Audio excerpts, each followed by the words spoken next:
मित्रांनो नमस्कार. आजचा व्हिडिओ आपला जो आहे तो तरुण वयातील जे आपले मुलं आहेत, नवयुवक आहेत, म्हणजे 35 ते 40 या वयोगटात 40 वर्ष वय जरी असलं तरी आपण पाहतो तरी हाडाच्या आजाराच्या माध्यमातून तुमची पाठदुखी आहे, कंबरदुखी आहे आणि मानदुखी आहे.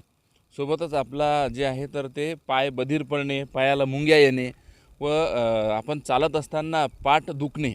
तर ह्या सगळ्या गोष्टी, ह्या सगळ्या आजार जे आहेत आपल्याला 40 वर्षात, आणि हा जर मित्रांनो आजार झाला, मणक्यामध्ये जर गॅप पडला तर म्हणजे बाजीवर बेड रेस्ट केल्याशिवाय याला काही दुसरा पर्याय नाही. तर मग हे आपल्या ह्या बाबी का आपल्याला जाणवत आहेत, तर हे जाणवते सर कॅल्शियमच्या कमतरतेमुळं. तर यासाठी सर्वात जे आपलं जे आता दैनंदिन जीवन जे आहे हे बदललेलं आहे. तर यासाठी आपण जे आहे आहार, संतुलित आहार आणि सकाळी सर सकाळी चालणे हा यावरचा सर्वात म्हणजे रामबाण इलाज आहे. आणि या सगळ्या बाबी करत असताना जर आपल्याला असा आजार असेल तर वजन देखील आपण जास्त उचलू नका. म्हणजे जास्त वजन जरी उचललं तरी देखील मणक्यामधला गॅप हा वाढू शकतो. आणि संतुलित आहार या बाबीवर लक्ष द्या व कॅल्शियमवर लक्ष द्या व दैनंदिन चाला. बोला सर.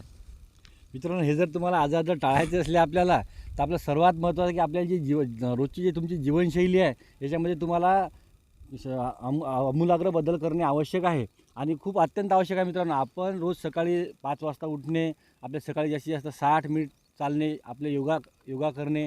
त्यानंतर हे जर आपण जर केलं मित्रांनो, चालणे, योगा, तर यामुळे काय ते आपल्या जे शरीराची जे मणका आहे, मानेचा जो भाग आहे हाडाचा, आणि जे हे आहे मित्रांनो पायाचे जे हाडं आहेत, ते जे याला पूर्ण व्यायाम होतो मित्रांनो. याला पूर्ण जे ऑइलिंग असते रक्तपुरवठ्याची, ती ऑइलिंग चांगल्या प्रकारे होते, त्यांना चांगला ऑक्सिजन मिळते आणि हे दुखणं तुमचं कमी होते. यात दुसरी गोष्ट मित्रांनो, तुम्ही जो मोबाईल जे वापरता तासनतास, मुलं आणि आज सगळं मोबाईल तासनतास बघता, यामुळे काय होतं मित्रांनो, हा आपल्या मानेवर जो आहे तो अतिरिक्त ताण होतं. ते ताण त्या आल्यामुळे मित्रांनो त्या मानेला ज्या नसा ज्या आहेत त्या सुजन पावतात आणि त्याच्यामुळे तुमची मान दुखते. दुसरी महत्त्वाची गोष्ट मित्रांनो, आज जे आहे प्रत्येकाच्या घरी मोटरसायकल झालेली आहे. आपण कुठं बी जायचं असलं तर मोटरसायकलचा वापर करतो. हा वापर तुम्ही शक्य तेवढा टाळा. आणि तेही जोरात चालवतो. ते जोरात चालवतो. रस्ते अगोदरच बरोबर नाही, तर रस्त्याचा बी खूप प्रॉब्लेम आहे. तर त्या मित्रांनो, आपल्याला जर समजा काही आणायची असली वस्तू, कुठं कोणाला पाहुण्याला कुठं घ्यायचं असलं, कुठं जायचं असलं, काही भाजीपाला असला, तर सरळ आपलं चप्पल घालावे आणि आपण बॅग घेऊन जाऊन आणावे. त्यामुळे तुम्ही जर तेवढे अर्धा किलोमीटर 1 किलोमीटर चालले, तुमचा व्यायाम पण होते आणि ज्या मोटरसायकलमुळे जो होणारा त्रास आहे तो सुद्धा कमी होतो. त्यामुळे मित्रांनो, आपली जीवनशैली तुम्ही आजच बदला आणि हे होणारे व्यायाम करा आणि हे दुष्परिणाम जे आहे ते थांबवा. हां, धन्यवाद.